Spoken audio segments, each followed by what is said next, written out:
Hi everyone, welcome to Unfiltered Opinion. An initiative by an academy where students will be asking us some questions. So, first of all, we'll like to introduce ourselves. My name is Namokal and I teach physics on the Unacademy JS YouTube channel and on the Plus platform of Unacademy with obviously the legend Jayant sir, Jayant Nagda sir. Myself, Jayant Nagda, and I've been teaching at an academy for 3 years and overall 12 years. So, here are some questions with us asked by the aspirants themselves. So, can we go through them, Namo sir? बिल्कुल sir, मतलब let's dive into it.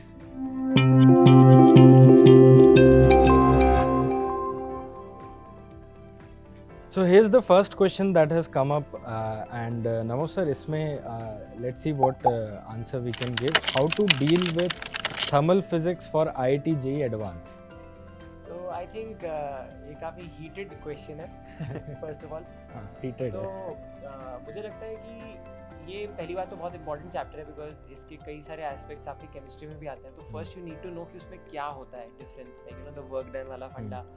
Questions बहुत ही ज़्यादा limited होते हैं, so are the concepts. But अगर आप अच्छे क्वेश्चंस करोगे जो इन डेप्थ इसको आपके कॉन्सेप्ट्स को टच करते हैं, तो that's a really good thing.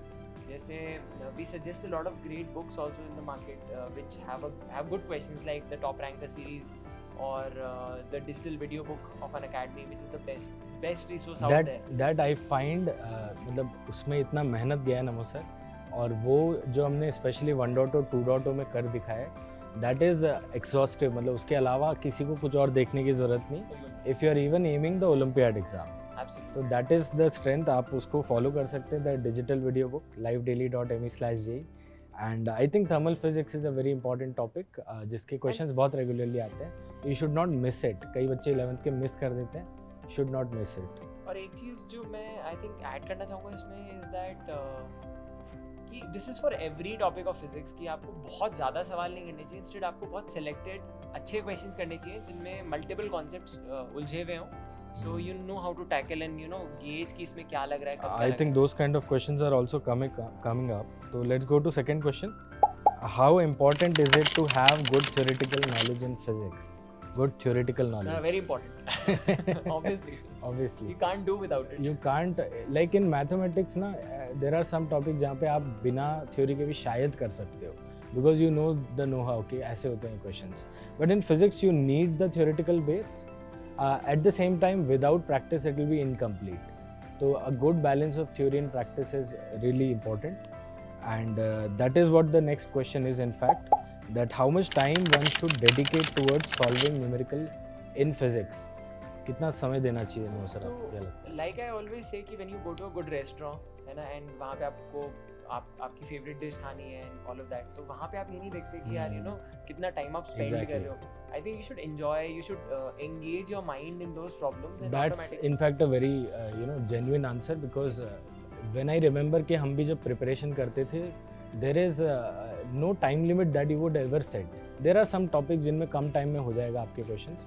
कुछ topics इनमें अगर time लग रहा है then give it, so that you can have that in-depth knowledge about that topic. So you should not be time bound. In fact you should be number of questions कितने होने चाहिए आपके. That should be your aim, and I think there should not be any upper limit. Absolutely. See, if you don't engage with your subjects, your questions, then there's no point. Otherwise आप drag ही कर रहे हो उस चीज़ को. तो ये बहुत ज़रूरी होता है. All the things that we love doing and or we like doing, we don't put a time limit on that. We engage with that. पता ही नहीं चलता, हम इतने engrossed होते हैं. और if you have achieved that in physics, chemistry and mathematics combined, I think there is you are unstoppable. Alright, so next question is how important is it to make short notes of formulae? तो I think फॉर्मूलों के लिए how important, मेरे ख्याल से तो it's somewhere around 5 to 10%. The importance is there.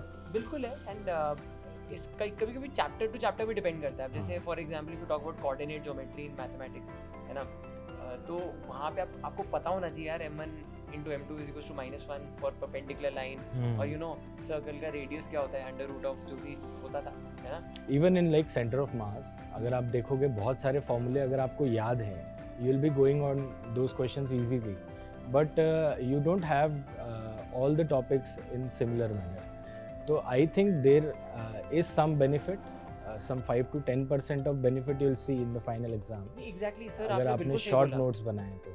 For physics, it is relatively less the हाँ. importance of formula, because I think physics में you can always have the least luggage philosophy, जो हम JEE Live Daily के programme पे भी मतलब especially me and Jayan sir have like literally nailed it, जहाँ पे हम clearly बोलते हैं यार take the least luggage और आप वहाँ पे मतलब fundamentally करो problem को than knowing all the formulae and all of this.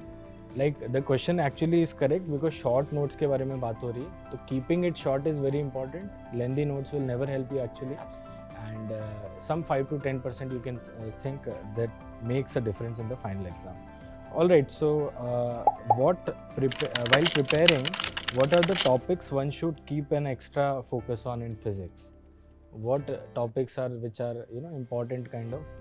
मुझे लगता है कि I think the weightage wise अगर आप देखेंगे तो mechanics, electrostatics, magnetism, these are the topics which have a very heavy weightage, and board point of view से even optics मतलब उस पे काफ़ी ज़्यादा आई होना चाहिए. As such you shouldn't leave out anything if you're really aspiring for JEE crack करने के लिए, तो कुछ भी आप छोड़ेंगे नहीं.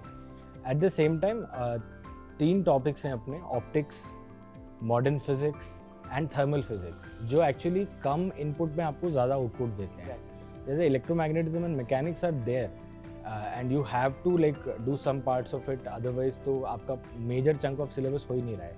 But to get an extra advantage, optics, thermal physics and your modern physics are really important, especially because chemistry में भी कुछ portion overlap होता है इनका. तो if you want some specific chapters, I would say wave optics and electromagnetic waves, those kind of topics जो कि अभी recent JEE Main में ज़्यादा questions उनसे आते हैं, and even logic gates उनसे एक question regularly आता है. These are the easy kill topics, जैसे कि जैन सर ने बोला ना कि इससे आपको फ़ायदा बहुत ज़्यादा होगा अगर आपके टॉपिक्स मतलब अच्छे हैं, because then you will be spending less time to get the same amount of marks that exactly you get. Input is less and output is exactly the same as many other topics. हाँ, जबकि mechanics में it gets tricky, mechanics में ऐसा भी हो सकता है कि you might end up spending a lot of time और फिर भी आंसर गलत आता है, because advanced में हमने कितनी बार देखा है कि there's this classic question जिसको 99% बच्चों ने गलत किया था. When it came I forgot the year, बहुत पहले आया था, जहाँ पे एक स्प्रिंग पे आपको खाली एक मास अटैच करना था और सारे बच्चों ने आंसर कर दिया था MG भाई के, एंड दे स्टार्टेड सेइंग कि कितना बेकार क्वेश्चन है. But then the question was not about that, it was about आप अटैच करते हो और फिर वो डज मैक्सिमम कितना जाता है. हां, तो वही मतलब आई थिंक वो ट्रिकी हो जाता है, उसमें गलत ऑप्शन भी होता है कई बार. Okay, so apparently the next question is regarding this only. How to solve complex physics problems? Complex है तो कैसे solve करेंगे नमो सर, ये आप ही बता सकते हैं. मुझे लगता है कि कॉम्प्लेक्स तब होता है when you are not able to visualise the concept, underlying concept. अगर आपको कॉन्सेप्ट पता है और उसको लगाना आता है सही तरीके से, वो इक्वेशंस फॉर्म करनी आती है, उसके बाद तो फिर it is simple math only. मैं तो हमेशा बोलता हूँ physics we have chosen the easy subject out of the 3. Actually, what Namo sir does is, I often watch his lectures and he would divide such a problem into 3-4 parts which are easier to conquer. तो अगर आपने बड़े question को 3-4 छोटी problems में divide कर दिया है एंड वन बाय वन अगर आप उनको सॉल्व करते हो, you get the confidence also when you come to the second and third step, then it's getting solve. वो वैल्यूज़ मैच करती, कई बार ऐसा होता है ना, वो वैल्यूज़ ही क्वेश्चन में ऐसी दी है कि आपके आंसर की तरफ आपको ले जा रहा है, you get that feeling. So I think that is the most important thing. Not diving right away into the question, but if it is a complicated question, give it some time, thought, and एक तरह से आप लोग उसको पहले सोचिए कैसे करेंगे और फिर then you can start writing whatever you want to write. Let's come to the next question. What are the last minute tips of physics that you would want to give for IIT JEE Advanced? I always say कि यार physics में ऐसा नहीं होना चाहिए कि यार आप लास्ट मिनट पे रिलाई कर रहे हो. I remember this from my teachers. हमारे टाइम पे हम जो when I was a student, तो I was very inspired by one of the lines of my teacher, उन्होंने ये बोला था कि यार अगर तुम आईआईटी क्रैक कर रहे हो ना, तो तुम वो स्टूडेंट नहीं हो जो एंड मोमेंट पे ना किताबों के पन्ने पलट रहा है. And you know I still remember that line, you know it's somewhere there always. मुझे लगता है ये बहुत इंस्पायरिंग चीज़ भी है कि यार आपकी प्रिपरेशन इतनी सॉलिड होनी चाहिए कि आप इतने कूल एटीट्यूड के साथ जाते हो कि पेपर है, ये इसका सॉल्यूशन है, एक और मैं आपको उसके बाद आपका सिलेक्शन है. आपको मैं एक फ्लैशबैक मुझे याद आ गया, तो मैं आपको शेयर करूँगा. This was exactly how I felt when I entered the campus जहाँ पे IIT JEE का हमारा एडवांस होने वाला था. तो I saw people like you no गल्पिंग down glucose and dry fruits on the last moment, और कई बच्चे अपनी बुक्स और नोट्स को पलट रहे थे. Then I saw one more guy which was very casual cool मेरी तरह. मैं तो बुक्स भी नहीं लाया था revision. And by the way sir got all India rank 161, तो went to IIT Bombay computer science. Yes, तो मैं वही बता रहा हूँ कि सच में IIT बॉम्बे वाले बंदे कैसे सोचते होंगे. तो I saw this one guy with Walkman, उस समय तो वॉकमैन होता था, तो वो काफ़ी चिल लग रहा था. मुझे लगा he has the right idea. चलो this guy is at least enjoying right before exam में उसकी बहुत हो सकता है लंबी एक तरह से हो जाए. तो somebody then later told me कि यार वो तो ऑर्गेनिक केमिस्ट्री के नोट्स सुन रहा है, लेक्चर सुन रहा है. तो मतलब उस बंदे से भी मेरा विश्वास हो गया. Finally that I think attitude only made the difference. I feel जैसे मेरे साथ तो मेरे 2-3 साल के ड्रॉपर फ्रेंड्स भी थे उसी एग्ज़ाम हॉल में, and they were really nervous यार. So nervousness will actually drown you in the actual exam. What you should do best is stay calm. Last minute पे तो आप अपनी हेल्थ का, अपनी यू नो रेस्ट का ध्यान ज़्यादा रखिए, क्योंकि लास्ट मोमेंट पे you can't make much of a difference. Last minute पे I feel you should avoid negativity, क्योंकि Yes. जो इंसान प्रिपेयर्ड है ना, You will- इंसान प्रिपेयर्ड है, वो कभी भी उसको कोई हासिल नहीं होगी, कोई एक रश नहीं होगा माइंड में. जिसकी प्रिपरेशन वीक थी वो दिखती है फिर वहाँ पे. एंड वो काफ़ी लोगों की होती है. इट इज़ एन एग्जाम जिसमें 99% लोग नहीं होते हैं select. Confidence during those 3 hours will actually make a huge difference, क्योंकि आप अगर नर्वस है तो वो आपकी कैपेबिलिटी होगी, तब भी आप थोड़ा सा वीक परफॉर्म कर जाएंगे. You should keep a mind on that also. Alright, so how many hours should one devote in physics during preparation? I hate these kind of questions. I think me and Jain sir get so many times we get a question like this. But बात वही है ना कि अगर आपको कोई जैसे like movie, again I will give you one more example. अगर आप कोई मूवी देखने जाते हो, like you really like, let's say it's a movie of Interstellar. हाँ, इंटरस्टेलर टाइप मूवी है जिसमें आपका फेवरेट एक्टर है, आपका फेवरेट डायरेक्टर है ना. तो आप कभी ये सोचते हो क्या कि ड्यूरेशन क्या होगा? यू नेवर आस्क ना कि कितनी लंबी होगी मूवी. इनफैक्ट वी से कि पता ही नहीं चला टाइम कैसे निकल. पता नहीं. तो that should be I think the right attitude. And you don't want it to end. कई बार ऐसा होता है कि you don't want it to end and you end up मतलब पढ़ाई करो फाइन. अरे I have seen aspirants crack right the exam and next day they are like aimless कि अरे हम 2 साल से इस चीज़ की प्रिपरेशन कर रहे थे, and now we don't know what to do till the result comes. हम क्या करें? हम पढ़ाई भी करें तो किस एम को लेके करें? तो they actually become like that, they start missing on these questions and physics and all that. I think hour limit नहीं होना चाहिए. बट मुझे लगता है थोड़ा एक अगर आप थोड़ा सा जूम आउट करोगे तो थोड़ा आइडिया होना चाहिए कि हाँ यार अब खाने का टाइम है. You should have a schedule, and that schedule should be continuously reminding you कि हाँ यार अब खाने का टाइम हो गया, अब सोने का टाइम हो गया. Because you should not be compromising on your health, mental health and all of those things. तो पूरा ध्यान रख के चलना है. But at the same time कभी अगर आपने ओवरडू कर दिया कोई सब्जेक्ट, तो आपको ये नहीं लगना चाहिए कि आपने ओवरडू कर दिया, बट आपको ये लगना चाहिए कि आपका कुछ और रह तो नहीं गया. It's the only thing. I think giving equal time to physics, chemistry, math on the same day, या फिर हो सकता है ना जैसे एक दिन में 2 ही सब्जेक्ट बच्चा करता है तो 3-3 घंटे एटलीस्ट दे दो, so that you feel you have accomplished something. But हाँ, you can't put a limit. Exactly घंटों से कन्वर्जन नहीं होता है रैंक में, एंड एफर्ट से होता है, आपकी क्वालिटी आवर्स से होता है. आई थिंक इसमें I think there is an attitude adjustment. मतलब हमें इन सब चीज़ों के बारे में एटीट्यूड बदलना पड़ेगा कि यार इतने घंटे पढ़ना ही पढ़ना है. मतलब just imagine how uncool is it कि यार मैं ये सोचूंगी नहीं यार मुझे 3 घंटे बैठना ही बैठना है. मतलब मैं बैठ रहा हूँ, फोर्स कर रहा हूँ अपने आप को. You won't enjoy it. It's not natural. मतलब keep it cool, keep it natural. I think physics teaches you that. I think those who crack it, they know themselves and they know their limitations also. So they will adjust their timing. जैसे 1.5 घंटा बैठ के 10 minute का break ले लेगा कोई बच्चा 4 घंटे लगातार भी पढ़ के फिर 2 घंटे का ब्रेक लेगा. depends on the kind of person. Both can crack easily if they are like knowing themselves well. So next question is actually very interesting. How important is NCERT while preparing for IIT JEE? I think this is in context with physics. हाँ, अगर physics में मैं बोलूँ तो I think chemistry में सबसे ज़्यादा important होती है, Right. But when you talk about physics and mathematics you definitely need an extra dose. मैं I tell you my story. मैंने एनसीईआरटी टच ही नहीं की थी, and I think NCERT will not like this fact कि सच में मेरी एनसीईआरटी की जो किताब थी वो ब्रांड न्यू थी टिल द एंड. एंड कई लोगों की फिजिक्स होती मेरा, है, कई लोगों की होती है. मैं फिजिक्स की बात कर रहा हूँ specifically. Physics was my favourite subject, है ना. मैं बहुत टाइम डिवोट करता था. तो but then how did I get a very good percentage in physics in CBSE? I think I got a certificate also for that, for getting the highest percentage. The reason was क्योंकि मैंने last 5 year के question papers देख लिए थे कि क्या question papers थे क्या, और मैंने एग्जैक्टली देख लिया था कि उसमें लिखना कैसे होता है. मैंने लिखना सीख लिया था. फिजिक्स तो हम सॉल्व कर सकते राइटिंग थे. प्रैक्टिस. राइटिंग प्रैक्टिस आपको, और इट्स वेरी प्रिडिक्टेबल. मतलब अगर आप CBSE के पेपर्स देखोगे ना, केमिस्ट्री, फिजिक्स या मैथ्स के, I think for IIT JEE, if NCERT is concerned, chemistry makes a big difference. yes. Chemistry में आप बिना NCERT के एक्चुअली अच्छा नहीं कर सकते. Same goes for bio, but physics and maths के लिए it will be relatively easy.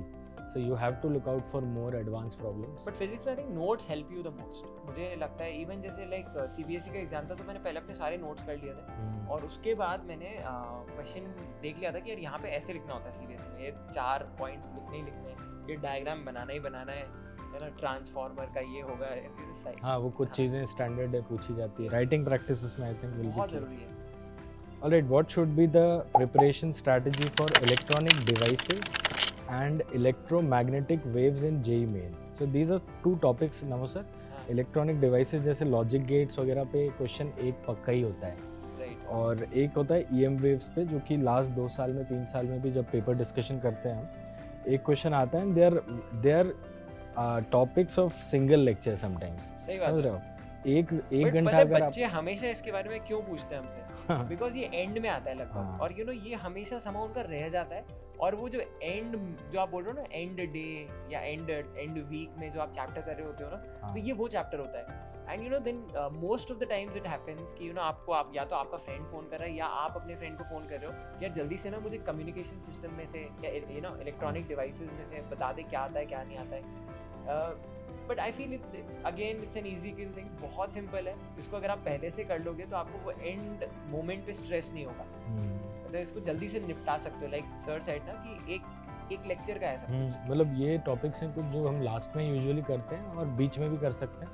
तो हमने दोनों तरह से किए हुए हैं. And if 1 lecture and 1 PYQ session guarantees your 4 marks in the exam, why would you not give it that तो आई much think time? You should look at the lecture. मुझे आज भी याद है, आई सफर्ड फ्रॉम दिस. हाँ. Instead मुझे याद है कि हमारे टाइम पे IIT में नहीं आता था ये, हाँ, क्या नहीं बोलते आता हैं हमारे था. टाइम EM पे. waves नहीं आता था. हाँ, EM वेव्स नहीं आता था. Even that part of Logic electronics, gates. हाँ, वो सब Logic नहीं आता था. gates. क्योंकि उस time AIEEE was a different exam, जो हम्म. जिसको आज हम JEE मेन बोलते हैं, और फिर JEE एडवांस्ड एक दूसरा एग्जाम होता था. Right. तो उस टाइम पे I still remember I went to my school teacher's house, है ना. तो अच्छा. उन्होंने मुझे एक्चुअली मैं लास्ट मोमेंट पे सिखाया था कि कैसे आप यू नो ये डायग्राम्स बना सकते हैं. आई still remember that pedagogy was killer. अच्छा. उन्होंने बताया था कि यार ये NPN में यू नो ये एरो देख रहे हो तो यार यहाँ से करंट यहाँ हाँ, डाल देना. आपने बताया पूरा था. यू नो डायग्राम बनाना सिखा दिया था उन्होंने. एग्जैक्टली मुझे उन्होंने ये नहीं पढ़ाया था कि यार ये कैसे कैसे होता है, बट ही सेड कि यार ये क्वेश्चन ऐसे आता है और ऐसे ऐसे कर दो. मैंने बस it was such a delight कि वो एकदम से यू नो, और वो एग्जैक्टली आया भी था. और मुझे सर का याद आया था कि ऐसे ऐसे ऐसे करना है. एंड काफ़ी इंटरेस्टिंग था. मतलब it was a very interesting thing कि, बट हाँ, you should know how to write, है ना, स्पेशली इन दोज केसेस. और कुछ क्वेश्चंस आजकल आते हैं और बहुत ज़्यादा रिपीट करते हैं, मतलब बहुत ज़्यादा रिपीट करते हैं. तो लाइक सर सेड PYQs बहुत ज़्यादा इंपॉर्टेंट हो जाएंगे, आपका टाइम बहुत बच जाएगा. Okay, how important is it to make a timetable during your preparation, and how to divide the time between all subjects? So I think it is quite important to make the timetable, especially अगर आप कोई एक बड़ा गोल कर रहे हो, JEE है या NEET है, तो you have to have a strategy, 1 year strategy, 6 month strategy. By the end of this month क्या आपके goals achieve हो जाने चाहिए. तो वो एक basic idea ज़रूर होना चाहिए, but I think restricting yourself to ऐसा कि 9 बजे मैं पढ़ने बैठ ही जाऊँगा और 11 बजे, वो कभी हो नहीं पाता है। कभी मतलब लॉन्ग रन में सस्टेनेबल भी नहीं होता है, कभी ऐसा कुछ आपका टाइम टेबल में ही चेंज हो जाए। Like in Covid times this is happened a lot that we have shifted our classes also, के स्कूल की क्लासेस चालू हो गई तो इवनिंग में रखते हैं। So make it a bit flexible, but at the same time make sure कि आप वो दिन के कुछ घंटे ज़रूर दे रहे हैं अपने फिजिक्स, केमिस्ट्री, मैथ्स को। And ideally you should give it रफली इक्वल टाइम, क्योंकि तीनों का वेटेज सेम है। तो टाइमिंग अगर आप सोच रहे हो तो 2-2 घंटे एटलीस्ट दे दो तीनों सब्जेक्ट को, या 3-3 घंटे के 2 सब्जेक्ट्स कर सकते हो आप, depends on you. This is what usually जो बच्चे अपने 2 साल के लिए प्रिपेयर करते हैं, minimum 6 hours of JEE preparation they give, right, apart from their classes and lectures. This is what I feel, मतलब you know they can afford 6 hours on their own if they don't have any other commitment apart from JEE. But 2 साल के लिए ये follow करना जरूरी है। Okay, so we are now on to the last question. How to be self-disciplined all the time? You can't be self-disciplined all the time. तो I think एक balance बना लो, you know, when you need to get your discipline in place, and when you can just loosen up, वो बहुत ज़रूरी होता है, because I think it's a marathon. Like you have some good days, you have some bad days. तो जिस दिन आपका अच्छा चल रहा है, you actually push your targets. If you are planning to study for 7 hours, and why not 10 hours? Like you know, if you can push yourself, do it. अच्छा, किसी दिन अगर मन नहीं कर रहा है तब भी करो. The point is like you know, you make yourself do things, even if you're not feeling like. तो उससे वो डिसिप्लिन वाली एक फीलिंग आती है। And how it can be in zones, like you know, discipline recreation, because you need to do that. मतलब जैसे marathon में भी हम बर्स्ट में थोड़ा भागते हैं, फिर हम ना आराम से थोड़ा you know we cool ourselves. Yes. तो वो ज़रूरी है। and I think this is a mental thing. It's a mental thing कि आपको mentally recreate करना है, mentally अपने आप को you know, अब पढ़ाई करनी है, अभी क्वेश्चंस करके उठना है, you know, और एक रिचुअल बना दो यार कि यार मुझे आज ये DPP सर ने दी थी तो मुझे करनी है, मुझे नोट्स बनाने ही बनाने हैं, मुझे लेक्चर अटेंड करना ही करना है। तो आई थिंक वो डिसिप्लिन एक्चुअली आप किसी को जब देखते हो कि he is like super disciplined, then you are kind of thinking he is like unhuman, super human है। That's not really how it is. वो बंदा भी बहुत एफर्ट मार रहा है अंदर mentally to keep the show going, no matter how he feels from inside. If he has decided कि इतना आज मुझे करना है, वो कर लेता है किसी तरह, and then at the end of the day he feels good about it. मतलब you can feel the same way. आपने चले अपना 100% किसी दिन नहीं दे पाए, लेकिन at least you gave your 70-80%, which makes the difference in the end. So I think self discipline रहना is more about you know taking things according to your mind. आप कैसे अपने माइंड को स्ट्रॉन्ग करके रखते हो even in the worst of the times. So, okay, like we had a very good interesting session here. बच्चे usually ये questions actually पूछते हैं, रोज़ पूछते हैं ऑलमोस्ट, एंड एक ही जगह पे अगर इस अनअकैडमी के वीडियो में आपको मिल गए हैं, देन मेक श्योर अगर आपने इससे कुछ भी सीखा है तो comment down below. Anything further you want to ask, comment down below and like it and do share it with your friends so that they can also feel helped with these questions.